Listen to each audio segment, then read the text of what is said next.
വല്യച്ഛൻ മന്ത്രിയാവണമെന്നാണ് എന്റെ ആഗ്രഹം. മുഖ്യമന്ത്രിയാക്കും. ഞാൻ മന്ത്രി ഒന്നാവില്ല.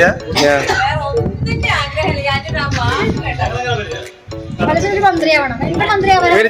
ട്രിപ്പ് ഉണ്ടായിരുന്നു പറയും. ട്രിപ്പ് ഉണ്ടായിരുന്നു.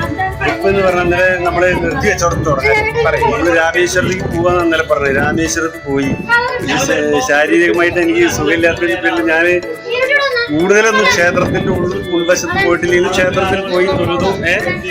അതിന്റെ കാര്യങ്ങളൊക്കെ ഭംഗിയായിട്ട് കണ്ടു. പിന്നെ രാമേശ്വരം എന്ന് പറഞ്ഞാൽ നമ്മുടെ മുൻ രാഷ്ട്രപതി അബ്ദുൽ കലാമിന്റെ ഒരു ജന്മനാടും കൂടിയാണ്. അപ്പോൾ പോരുന്ന വഴിയിൽ അദ്ദേഹത്തിന്റെ മ്യൂസിയം, അദ്ദേഹം ജീവിച്ചിരുന്ന വീടൊക്കെ നമുക്ക് കാണാൻ സാധിച്ചു.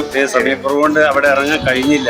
എന്നിരുന്നാലും നമ്മളെ ഈ പോക്ക് ഒരു എന്താ പറയുക, ഒരു വിശ്വാസവുമായി ബന്ധപ്പെട്ടുകൊണ്ടുള്ള ഒരു പോക്ക്. ടൂർ എന്ന് പറയാൻ വയ്യ, പക്ഷെ എന്നാലും കൂടിയിട്ട് അതൊരു ടൂറായി മാറിയ ഒരു സ്ഥിതിയാണ് നമുക്ക് അനുഭവിക്കാൻ കഴിഞ്ഞത്.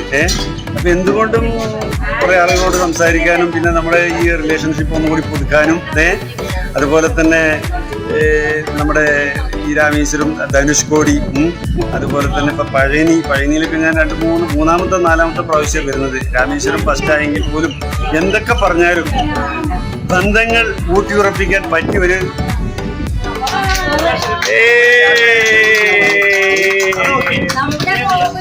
അപ്പൊ ഇനിയും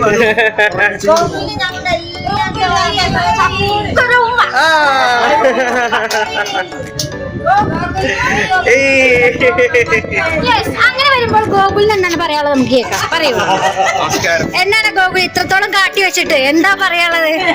നമസ്കാരം. ഇത്രയും കാട്ടി വെച്ചിട്ട് എന്താ പറയാനുള്ളത്? ഒക്കെ എന്റെ ഭാഗ്യം.